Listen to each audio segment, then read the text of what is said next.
Hello, and welcome to Fresh Blood, a podcast about killing it after 40, where we prove that new blood does not necessarily equal young blood. Here to discuss what it takes to have continued success through life, I'll be your host, Jolie Downs. With over 20 years of executive recruiting experience, I've learned how much we can grow and be inspired by other people's stories. I'm excited to share that with you here on Fresh Blood. Today, we are talking with Sara Bradford.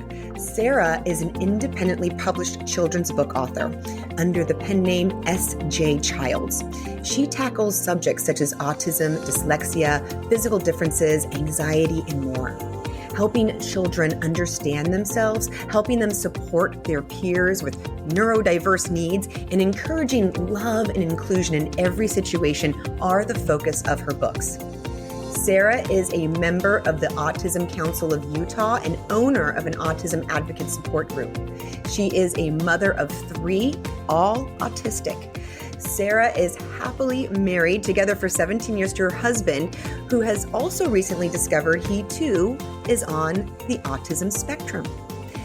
Sara is a global autism speaker as well as a talk show host with the S.J. Childs Show, a place she has found to be her new passion in connecting with others and bringing value to families through education, resources, and lots of laughs. She continues to strengthen her community through local hospital autism partnership, as well as developing a corporate autism training program. I'm really excited to learn more. Sara, could you tell us a bit more about your story and your path to getting where you are today? Oh, thank you so much for having me on today, Jolie. It's such an honor and a pleasure to be here. And yeah, my story is something I love to share, obviously, or I wouldn't be doing all of these things. So, yeah, I grew up in Reno, Nevada. I'm an only child of parents who split when I was young. And so I moved back and forth from one state to the next. And I think through that, you really gain a sense of independence. So I've always been kind of this entrepreneurial spirit where one job was never going to be enough for me. I have had multiple careers. I'd like to say I've reinvented myself several times over in this lifetime. And it's just that always needing to go somewhere new, find something new. Luckily, like you said, in my marriage and with our family, that's been long term. That's been successfully, in its place. But yeah, I moved to Utah in 2005 and met my husband. We raised his daughter for 5 years before having our 2 own biological kids. And then my son was diagnosed with autism when he was 16 months old, which is quite early. And I had no experience at the time of autism or special needs. My husband did have a sister with Down syndrome, so he had experience in the special needs community, just with neurodiversity in general, which was nice for me to be able to lean on and kind of, get that support system. And so in the process of finding out that our son had autism, I've just recently learned in doing an interview with an autistic adult that when parents say that they've grieved for the diagnosis of their child, that can also be quite hurtful to the child. And that's so interesting because I have said that, and I've given parents permission to have that. But now I have this newfound information. And so I'm really being gentle with how I promote that, that experience and moving into that experience rather than saying grieving. And so I think it's really something you have to shift your mindset. You have to get out of social norms or, will my child go to school or when will they go to the bathroom and these types of things that we all kind of grow up in neurotypical homes on these society schedules, as I like to think of them, which in our case for our family had to be completely thrown out the window. And to other families and other people, they look in and it may look strange and different, but for us, it's very successful. Mm-hmm. And that's what you want for family life, right? Is that success. Yes.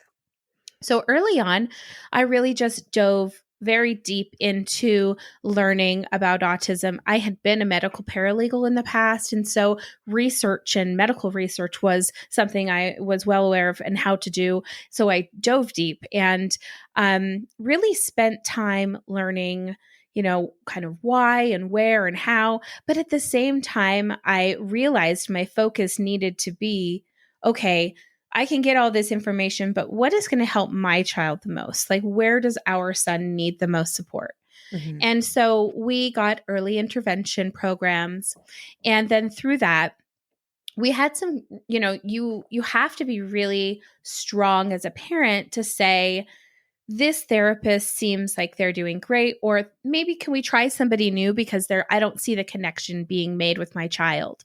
Right. And I think families and parents are probably really nervous about that at the beginning. They don't know that they have a voice. Right. They don't It's know so that, important. yeah. Mm-hmm. And so right away, we saw the different, communication styles that our son would relate to or would Mm-hmm. not. Mm-hmm. And if someone didn't believe in him and understand that he understood what was going on around him, he didn't have any care in the world for them.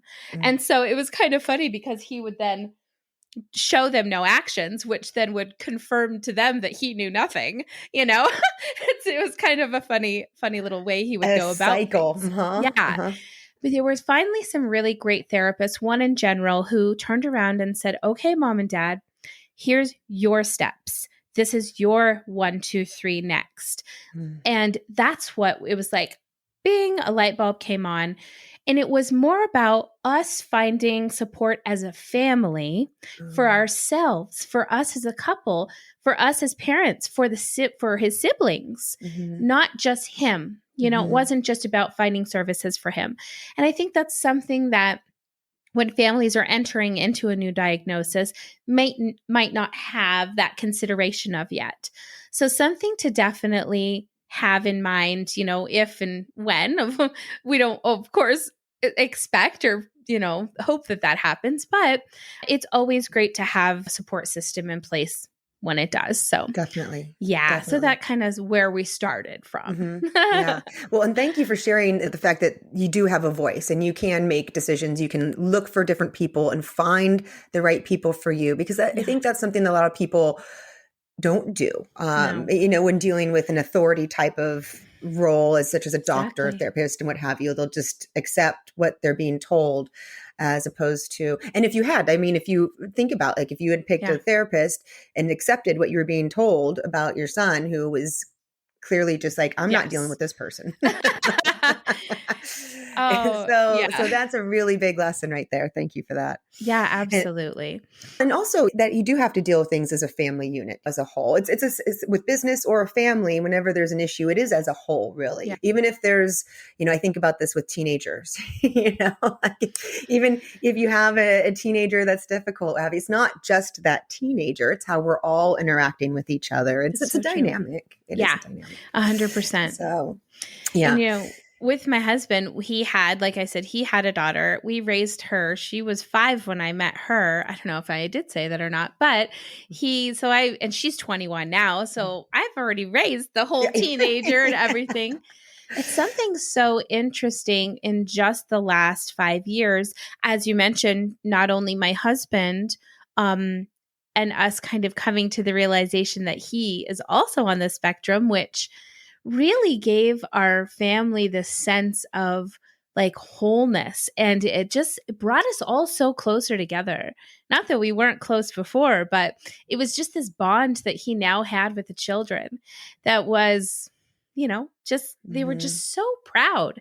And he's so proud to say that he's so intelligent. And, just like Elon Musk had just come out and said he had Asperger's not too recently, or I guess very recently, rather. The same with my husband, is just this level of intelligence and thinking in systematic and patterns and seeing things outside the box. And just this really beautiful way of thinking and way of looking at the world. And I see how our children follow in that same design. And so I love to celebrate that and embrace that.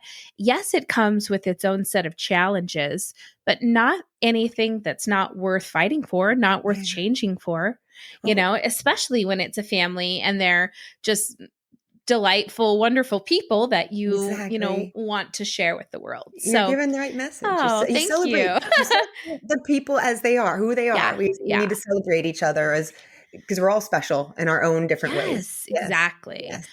I love that. I really think that learning to treat each other as humans is so important. It's such an important message that I don't know why our society got away from that. I don't know why we, put children in institutions in the early 30s, 40s, and 50s when we didn't understand. It's just so unfortunate that things like that happen at the same time has now given us this bird's eye, this view, right, where we can see it from both ends and say, well, that's not what we want. Let's change these things. Let's do better. Let's be better. Now that we know, we can do better. Yes. So yes, you're so right. Definitely. So now, how did you get involved in becoming a speaker for autism, writing books and podcasting about autism? Where did this all come into play? All kinds of fun stuff. Yeah. So early on with our son, I have a really great, easy way to make relationships with people. They're very comfortable with me. I love making friends. And so for me, it was important right off the bat to be friends with the teachers, be friends with the principals, be friends with all of the people in that community, because I knew that I was going to need to lean on them. And in order to do that, the best way is to have relationships built. And people are so much more, accommodating when they're your personal friend and they can say, oh, of course, let me make these phone calls for you, or let me help you, sit with your child while you have to do this or whatever. I like to set those types of relationships up in my life. And so right away, the school, bless their hearts, noticed that and asked me to be the parent liaison, the special needs parent liaison, so that families could have a person that was also a parent that they could feel more connected with, come to with any problems, questions, to get resources, things like that. And so that's kind of where my journey started. And then, of course, my family and friends just saying, like, okay, all you do is talk about autism, Sarah. Like, you're always educating us. Like, put this to use, So it was definitely, excuse me, something that was necessary. And I saw the need for it in my community. Just that people still had this fear and stigma of what autism really looked like. And I really, especially in my own neighborhood, wanted to share our experiences with the other children in our schools, in our neighborhood. And what better ways than with the books. But interestingly enough, the books actually came from the fact that me and both my biological children have a physical difference. And it's called outer ear microtia. And it's, we have just really tiny little ears, which in this mask era is absolutely absurd. We can't wear masks. I love your ear. It's so beautiful, right? They're so little. They're just little and delicate and sweet. And my kiddos have them. And at first my parents were just mortified. They were like, oh no, do you want us to get physical, surgery? And I was like, no. Let them, let them be. They're fine. They don't need to be changed. I appreciate, and I love them. They just didn't want, they know that I struggled and I was bullied and called names. And even in my 30s, and I share this story, I'm probably going to have to stop sharing it so much, right? But even in my 30s, being somebody running into someone from my past and then saying, hey, little ears. And I was like, come on. Come on are we still at that? Yeah. stage And in so life. Come I on. realized, okay, this is, I don't want my kids to go through that. Like, I understand that they're going to have to go through their own struggles to earn, their place and get courageous and all of those things. But I want them to go into the world understanding that their differences are okay. That's Yes, okay to have differences. it is okay. So that's It where I makes it started. beautiful. Wait, how did Yeah. you deal with the bullying? Because that's hard. How did you deal with it? Oh gosh. I don't know. I'm probably with bad behavior. Promiscuous teenage behavior. No, I don't know. I just you know, I remember a time, this is so awful. I remember one boy in particular that would just really make me cry all the time. He would just be so hurtful. And I went home one day and my mom was like, "Well, what's this boy's name?" And I told her, and she said, "You go back and you tell him that his last name is named after a proctologist who does, and so that was my back. That was my only way, to get back at him was to tell him that he was like the butt doctor. But I mean, that was awful, right? But when you're in middle school, you don't have a lot to work with. No. So Well, and it's really hard to like come back to. I always tell my kids I always told my kids, I'm like, this is what you say. You say, Yep. well, did you know that people who want to make other people feel bad just really feel bad about themselves? So Yeah. I'm sorry you're feeling really bad about yourself. Are you having a bad day? Do you need a friend? Yeah, right. But of course they would never say that. I know. Bless their hearts, right? Oh man. I see, our daughter is very courageous and I do see how she kind of just either is like whatever or kind of Good gives for them her. like this attitude or and I always tell her, which I guess which I did was say, "Oh, my mom has them too. Like it's just part of my family." And just kind of blow it off that way. But yeah, it's definitely something and I've always had long hair. I've never like wanted to have short hair in my life because I've always wanted them to be hidden and things. And now that I've, been in a relationship so long and things like that, it doesn't even occur to me.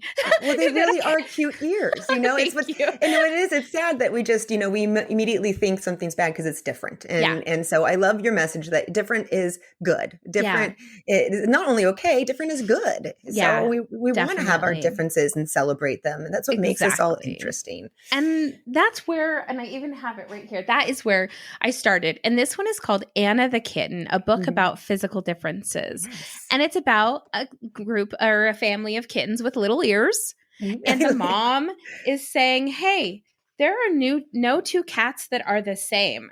Do you know any cats that are the same? They have different spots. They have different paws, different tails. There's nothing alike about them, but they're all cats." Yeah. And so it's just really about being proud to be yourself. And so people really my family and friends really liked that message. And, I was going to print it at Walgreens and give it to her as just like a little book. But they saw the value in that it had and said, "No, write more. And so I started writing just madly. And I wrote about, I would say in total, maybe 10 books total.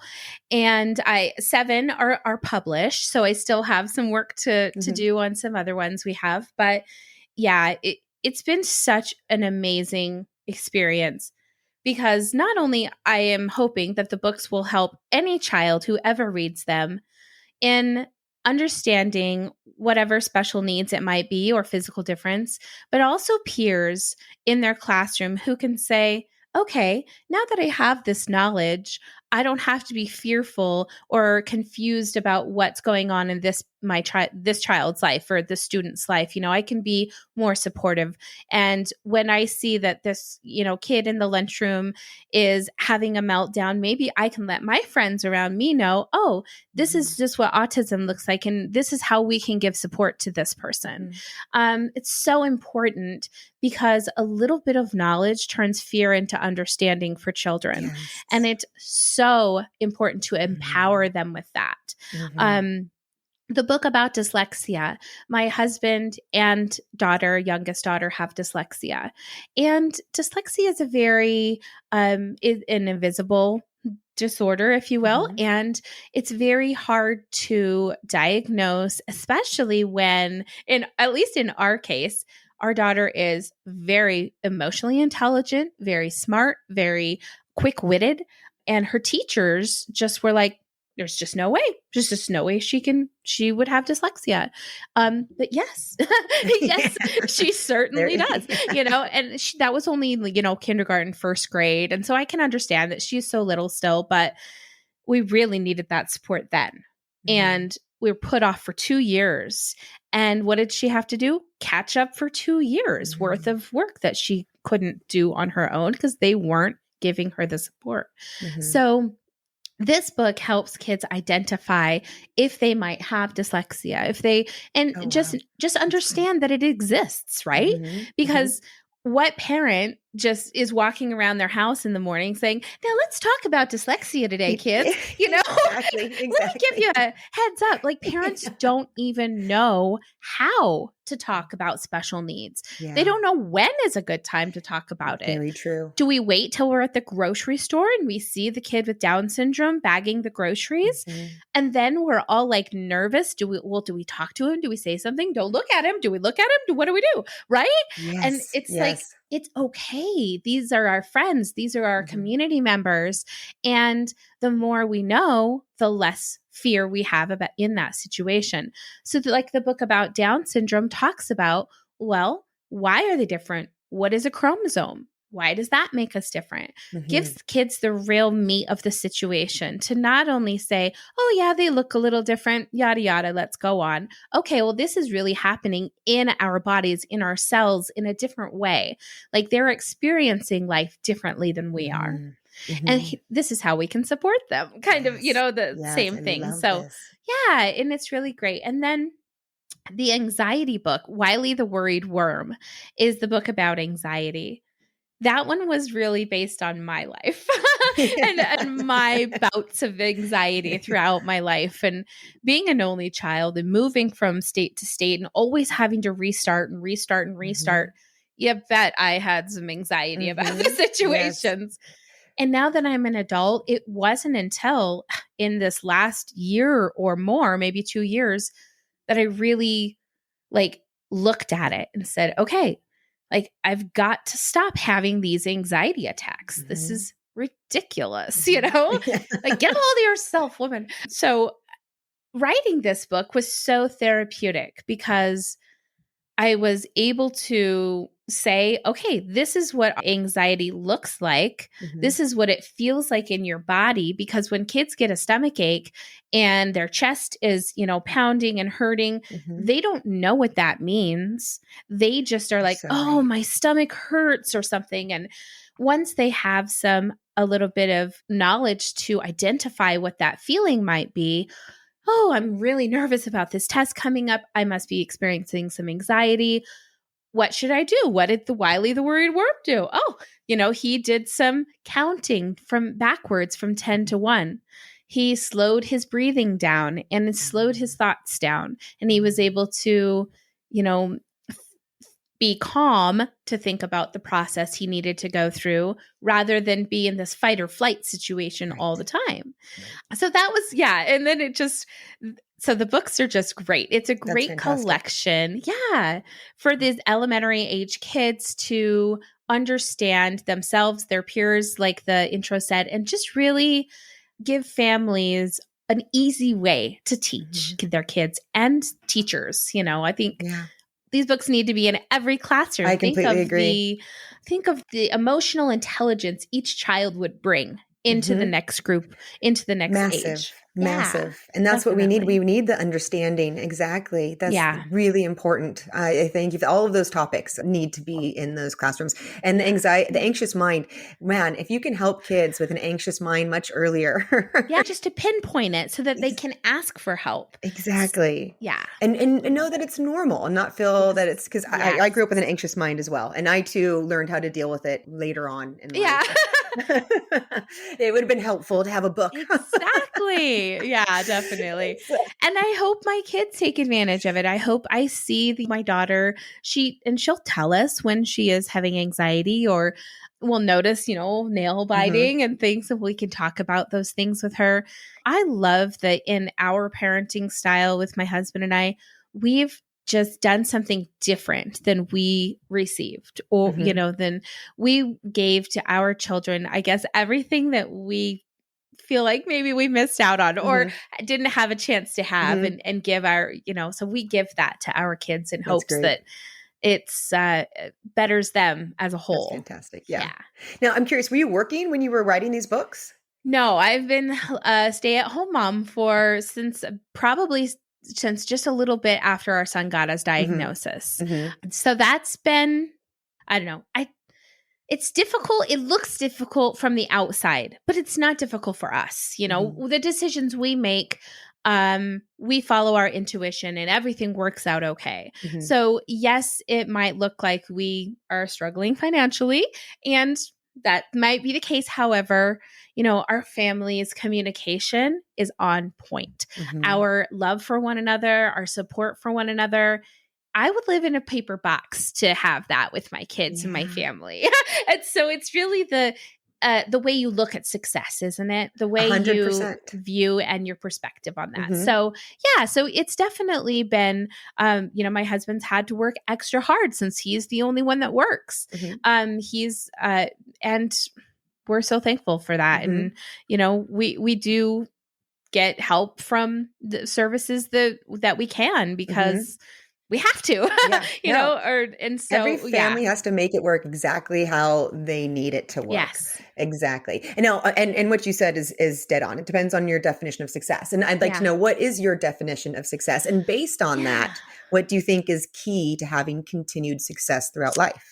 Wow. I would say for me, and it's interesting because my husband just said last night, it's so great that we set ourselves up we don't want our kids to hate us. That's our idea of success. And then I realized that's his. Mine is in relationships with people. My success shows me, the 5 or 6 people in the neighborhood who will come to have me watch their dogs when they're out of town, watch their plants, take care of them, make phone calls for them, pick things up for them. It's when you see the work you're doing in the community, the bonds or the relationships that you're able to make. That's how I think that I found my success. When I go to the grocery store and I'm like, oh my gosh, I'm $5 short or whatever. And 3 people from that work there are like, Sarah, here, let me help. And it's because I've set up so many of these good relationships that they know that I'm authentic. They know that I'm loving and kind, and it only brings more of that back to me. So I would say that is definitely where my level of success lies. That's awesome. That's great. Yeah. and what would you say your greatest success has been in your life, and what did you learn from it? Oh boy. That's a great question.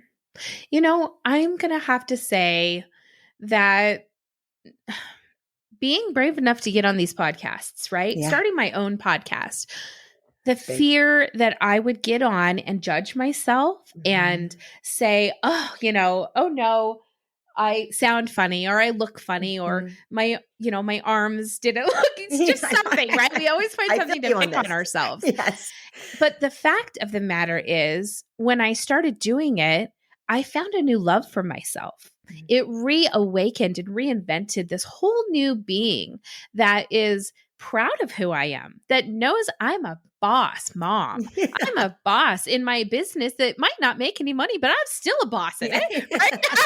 It's not about that. It's about, we're reaching families not only across the nation, but across the world with our books, with the podcast, with just me being a guest on other people's podcasts. And so I think that really is probably my biggest, to this point, success. And it's great to say, I have 7 published books and that, but the fact that it has brought us closer together as a family, that it gets I'm able to share my story and our success with others, and they can maybe think about it and think, okay, well, what if I tried something a little different like she does and see if it works, right? Just give them that little bit of like edge to think about things differently. Right. I love it. Yeah. Yeah. So flip side, what about a time, a big perceived failure, if you will, a really big obstacle or mistake? And what'd you learn from it? Oh, very interesting. So I would say, ooh, wow. Parenting the first time around. I have apologized to my 21-year-old so many times since she's been able to have an adult conversation with me. Yeah. I've come to realize that worrying about what your kid, and I mean this in boundaries that are acceptable, but worrying about what your kid is wearing, whether they're too girly, too feminine, too masculine, whatever, worrying about if they want to dye or cut their hair, worrying about their makeup, their jewelry, those things are really waste of time. They're such a huge waste of time. I learned that, letting my kid have their own self-expression through the ways they feel authentic to themselves, that's where you should be. And so, yeah, I would say, and it wasn't a failure. I guess that sounds really That's why I say perceived. Yeah, right, perceived. But and I've told her, like, I can't tell you how many podcasts I've been on where I've been like, I'm so sorry, older child. But at the same time, I was trying to do my best for another woman, right? She's my stepdaughter. I'm trying to raise your daughter in the best way I can possibly. And if that makes me look like the strictest, tight, whatever, then so be it. Yeah. And I'm sorry that it went the way it did, but it also opened up experience and knowledge for raising my other two. And when our son was diagnosed and we had this kind of like, everything changes in one sentence, all your expectations and ideas of what the future is going to look like, you start to rewrite those, right? And so we thought, okay, we know what happened with our daughter.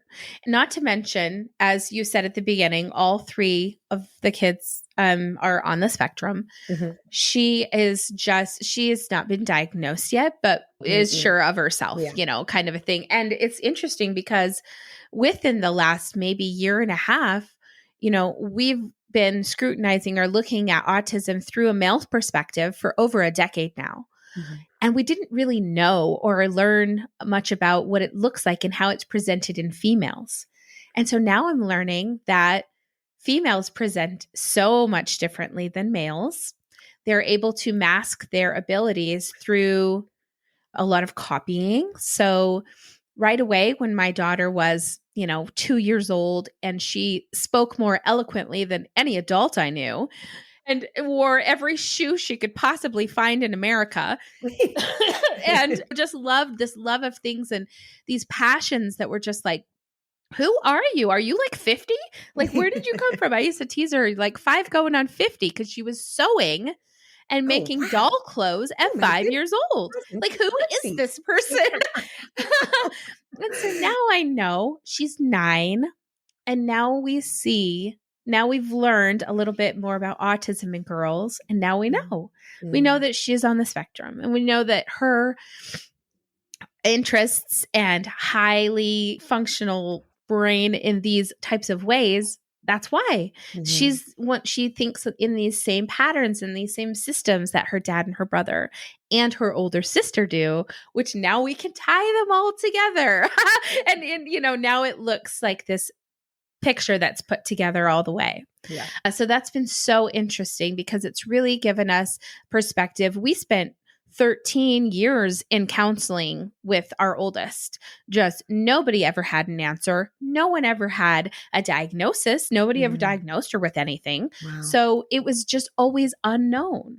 Oh, wow. And it makes so much sense to me now, knowing that there was just not enough awareness of what autism looked like in girls 15 years ago. Wow, that's so interesting. Yeah. Wow. I had no idea about any of that. Yeah, it really is. I mean, and what do you, how are you supposed to know until this Exactly. information starts coming out? And I So, love, podcasting. I don't love that there's this kind of war, if you will, between autistic parents and autistic adult teenagers. And I didn't even really realize that this is how my husband kind of brought it up to me, like on TikTok and things. We're trying to get more into the internet's playground of mhm, where to mhm, be. And so he said that he could really see this kind of adults wanting the best for their child, but there's an autistic adult saying, no, you're going about this wrong. You're not, and there's this mhm, kind of war going on. And I'm kind of right in the middle because I really don't act like the parent who I need to punish my child or I need to find out ways to stop them from behaving like this. They need to mhm, act like this. That's not me. mhm, I'm way more on the other side of things where I'm like, okay, well, jumping up and down, singing in high pitches, flapping your arms, like that's human. I've done those things before. Those aren't odd behaviors, maybe in the sense that they're done more often than mhm, others, mhm. but it's you've clapped your hands Yes, before, I have. right? Yeah. Oh, yeah. It's a Yeah. human behavior. Yes. And so I really love to try to get the perspective to people that once we accept and start looking at everyone as humans, those other little things fall away. But the Mhm, little ears fall away, right? It mhm, doesn't matter. mhm. It doesn't change our conversation. No. It's like almost if there were a veil in front of everyone and you could just meet them for who they are, Mhm. and then the physical part would never make a Yeah. difference. See them for the soul that they are rather Yeah, than the body. certainly. Yeah. Isn't that true? Yeah, I love So, that. yeah. So, out of everything that you've learned in life, what would you say, what life lesson have you learned that has brought the most benefit to your life, Mm. would you say? Yeah, honesty. Honesty Honesty. for sure. Ooh, that's a And, good one. this is something that, like I had said to you, I had really unleashed a bunch of truth on Mhm, another podcast. I won't get into that deep, deep stuff. But the one big point was early on, I mean, going through my childhood and having parents that were divorced and there wasn't a full story. Let's just put it that way. mhm. I didn't know the full story until I was in my 30s. Oh, wow. And at Okay. that point, I was very disappointed that it had been so long to tell me what the full story was. Yeah. And I felt betrayed. Yeah. And it made sense to me as to why I always felt secretive and like I had to be dishonest, and I'll be the first one to admit how dishonest I was growing up. And not to the point where I was like stealing from, I don't have a criminal record or anything like that, but just in my personal relationships with people, I ruined so many relationships with Mm, dishonesty. And that mhm. sucks. Yeah. That's really hard um, pill to swallow, but it's the truth. And Mhm. it wasn't until my husband and I had started dating and we both kind of just came head on in this situation. And he said, look, if we can't be honest with one another, like, let's just turn our backs and walk away. And I knew in my heart that this was my soulmate and I was not turning away. Like I would do Mhm. anything. So what did I do? Strangest thing ever. I found a Narcotics Anonymous group. I went Uh-huh. to NA groups and I sat down in this group and everybody went around and said, they were addicted to opioids or whatever, whatever. And they got to me and I said, I'm addicted to lying and I want to stop. And I took the class for the 8 or 9 weeks, however long it was. Uh-huh. And at the end, I literally made a vow to just never, ever tell a lie again. And I can promise you that that has never happened. And we live our lives so purely, authentically, true, true, true, true. And it's made a huge difference. I mean, of course, there's so many people that have fallen away Mhm. because they're not on that same level. Oh, There's Sarah, I and love this. and it's like this weird isolating place that you're Mhm. at because you start to see, wow, they tell so many lies to themselves. They lie to, about Yeah. uh, we don't even tell white lies. We don't tell any lies. Like pure honesty is the best thing that's ever happened to my life. That's amazing. I Yeah. love that. It's pretty powerful. It is very powerful. And Yeah. I love the story of that. I thank you for sharing that, that was a Yeah. problem that you had. And then you went to NA and learned, you went and Yeah. found the tools that you needed to learn Right. how to stop that. And Yeah. that's possible for everyone you Yeah. can learn how to stop things. So that's awesome. Thank you. Yeah. And then of course my husband he had to challenge himself to do the same because I was doing the same. So we were really on the same level there. He rose and to your level. Absolutely. And continues to in all types of ways. Like we're not religious in any way, but we're very spiritual and believe in just, being good people and vibrations and frequencies. And it's so nice to have a partner to share that with. That, every night turns on sleep frequency music to help us relax and realign our chakras every night, and there's just not a lot of men that, kind of accept that feminine side of themselves and share it, even though they're very masculine. So I really appreciate that about him. Yeah. I love that. Men, you feel free to share. We love when you share those sides of yourselves. Right? We love it. True. So true. Yeah. Let it out. Now, have you adopted any habits that you feel have helped yourself live successfully? I would say in flexibility, patience and flexibility. We really taught ourselves to speak differently in our home than we had growing up. We had to reassess all of those things.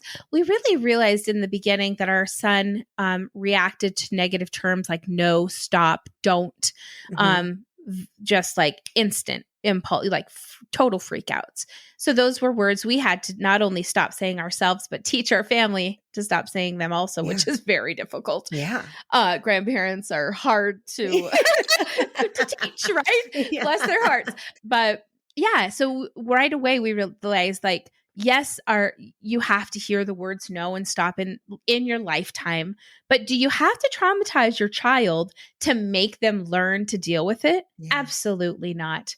That's on you as a parent. You do not have to do that. Yeah. So we decided, okay, we need to change the way we speak. We speak in redirecting, or, we don't need, we used to have to do that. He's older now. He's 11.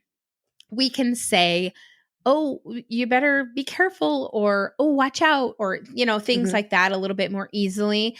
And he doesn't have those reactions anymore. So he's learned to be flexible with us along the way. So that's been really nice. But yeah, I would say definitely just our communication. We've had to assess and reassess and change. And I think that adults don't think they have to. And I don't agree with that. Like, there are some situations and times where you need to reevaluate the way you're thinking or dealing with the situation. 100%. Yeah. And I think that's hard. They don't want to take accountability for those things.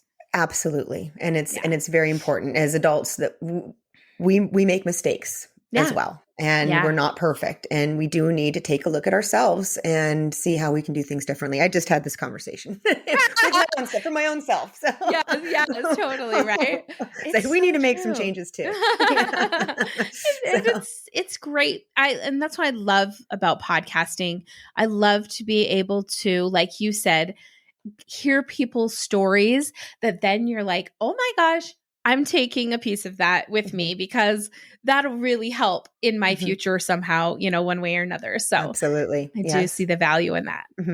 So is there any other book besides your own that you've read, or, a great talk that you heard, or a movie that really impacted you and you feel would benefit other people to either listen, hear, read? Absolutely. In fact, just recently, and then it's funny because I'm not a huge reader. For being a writer, I'm not big on reading. So I did Audible. Thank goodness. Audiobooks. But it's called Uniquely Human by Dr. Barry Prezant. And just as I've been speaking, and the great thing is that I feel like he wrote this and picked my brain while he wrote it, because so much of it resonated with me. And I thought, yes, this is how I'm living. And now this is someone who's a professional who's saying, this is how you should be living. And I'm like, I'm there, so excited. But it's just really about seeing autism for its human qualities that it is. It's really seeing each human for who they are, and seeing that children that are in constant meltdown or trauma, asking why is it happening? Yeah. Why is this child when we drive past this certain place, they cover their eyes or anything? Why are these things happening? Instead of trying to change that child's behavior, why don't we look deeper? Yes. And we try to help them uncover whatever it is that they can't communicate. And it really, like I said, I was kind of already living that, but it really just helped me to feel like finalized in it. This is really like what I'm doing is right. And yeah, I'm going to keep that should be it. applied to everything. Just ask why. No, that should be applied to it's so all. true. Yes, that's great.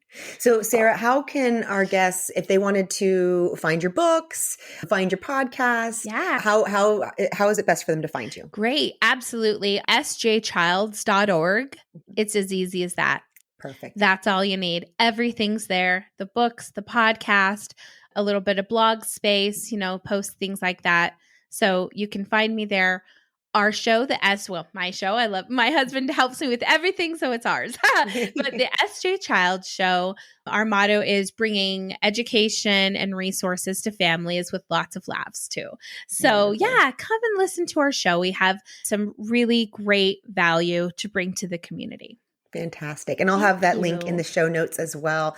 So before we go, my last question, what are you sure of in life?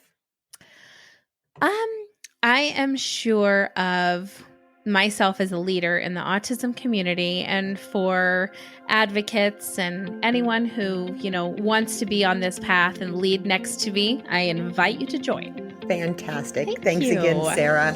Thank you so much, Jolie. It was such a pleasure.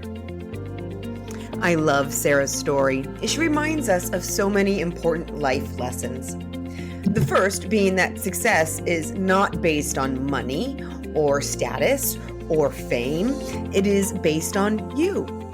You creating your own definition of success and aligning your life with that definition in the most authentic way possible. This looks different for everybody. What is most important is finding what works best for you. And Sara has found that for herself. Sara has 3 children and a husband, all on the autistic spectrum. She's learned the importance of creating a life that works best for their needs, not based on what others have to say. Some might say their life looks strange. Some might say your life looks strange. Some might say my life looks strange. And you know what? That's okay. It's not their life. The only one your life has to make sense to is you. I was talking with a girlfriend the other day, and she was feeling down. She was feeling really bad about herself because she had quit her corporate job to stay home with her kids. Her job and her husband's job had gotten extremely stressful at the same time. They were very much struggling as a family to make everything work, and they had come to the conclusion that it made the most sense for her to quit her job. She was feeling like this meant she wasn't being successful in her life. This made me a little crazy to hear, and I told her so. The only reason she was feeling that way was because of the stories that we have accepted from society and from the onslaught of media around us. The questions I asked her were, are you happy with the decision that you made? Yes. Are you happy with the day-to-day life that you are living? Yes. Do you wish you were still working? No. Do you feel like this is a needed break for you and your family? Yes. So really, you are allowing yourself to feel bad based on what you think others are thinking. Let's stop doing that, shall we? Let's eliminate any story or judgment that no longer serves us. And instead, let's embrace it. If your life feels right to you, if your life makes you happy and satisfied in your day-to-day living, then you are successful. The most important question you can ask yourself is, what does success mean to me? And keep asking yourself that same question, reevaluating to make sure you stay on your path. For the only right path is the one that is right for you. And remember, what was right for you a few years ago might not be right for you now. Keep evaluating. I told my girlfriend about Sara. I told her that I had just spoken with a stay-at-home mom who was killing it, absolutely thriving and living her best life. Please do not sell yourself short for making the decision that is right for you. You have so much potential for positive impact by just being you. Sara has an autistic family, and as such, Sara became passionate about educating people around autism. By simply being herself and talking about the things that she cares about, Sara became involved in her school. Then she became involved in the autism community. Then she began writing books. Then she began podcasting and speaking about autism. And the amount of people Sara has impacted in a positive way simply by being herself is countless. Sara gave us another important reminder to look for the special beauty in each and every one of us. We all have our own unique way of looking and thinking about the world. While special needs comes with challenges, it also comes with unique aspects that highlight life in new ways. You can find greatness in every person and in every situation. Everything we consider a challenge within ourselves also gives us our own unique set of superpowers. Pull out the aspects of yourself that you find difficult or a challenge. Can you look at those in a new way? Can you reframe those challenges and see how they have helped you in other ways? How they may have formed you in a special way, giving you a unique viewpoint. Tap into appreciating that internal specialness within yourself. When you can embrace your own uniqueness, it will be much easier for you to embrace everyone else's. And as Sara reminds us, we are all humans, yet we have gotten away from treating each other like humans. Let's do better. Too many of us are out there using people and loving things. Stop. Love people. Use things. Every time you are interacting with another human, remind yourself that this person is a soul, feeling all of the emotions that you feel. Treat them as you would wish to be treated. Simple. Sara shared that being able to shift the view of looking at people as souls rather than bodies has made a huge impact in her relationships with others. And Sara has helped countless people learn how to see past the differences and find the similarities through her books, through her podcast, through her talks, through her work in the community. She is reminding us all that differences are okay. In fact, differences are better than okay. They are fantastic. It is what makes us all unique individuals. It's what makes this world a fascinating place. And Sara is helping eliminate the fear around being different by educating people. She is empowering people with knowledge and understanding, and I am here for it. I love that Sara feels her greatest success is in her relationships. She has built strong relationships everywhere she goes, within her family, friends, support groups, school, and community. She finds ways to help others. She volunteers, she engages, she shares. And because of this, she has built a community of relationships that she can rely on. She is authentic and loving and kind to others, and she gets the same in return. And this is beautiful. How are the relationships in your life? Are you being authentic and loving and kind? For what we give tends to be what we get back in return. Finally, I loved Sara's story around honesty. I appreciated that she shared how early in her years she found it compulsory to lie. Her lying became an issue with her partner, who laid it out for her. If we cannot be honest with each other, then we need to end the relationship. And I applaud her husband for this, for sticking up for himself and his boundaries, which is not easy when you're dealing with the one you love. And I applaud Sara for taking the time to be introspective and brave enough to admit she needed to make a change. I admire Sara for going out and finding the tools needed to help her break this bad habit. Her joining a Narcotics Anonymous group was brilliant. She worked on her addiction to lying during those 9 weeks, and then she made a vow to never lie again. She has kept that promise, which is amazing. And incidentally, it is not a coincidence that this was a 9-week group of meetings. Science proves that it takes about 63 days to establish a new habit.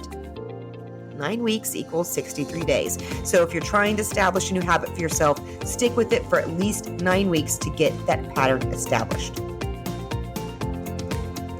I can't think of a better habit for everyone to adopt than honesty. Lying in and of itself takes energy, while simultaneously producing anxiety and fear subconsciously. You're just operating on this low level of energy. When you consistently lie to others, you make it even easier to lie to yourself. And growth does not happen in a bed of lies. Lying is not harmless, and the one it hurts the most is you. Lying creates your own internal shackles, giving others power over you and welcoming in the guilt and shame. Let's all take a lesson from Sara and find freedom and authenticity in being completely and totally honest.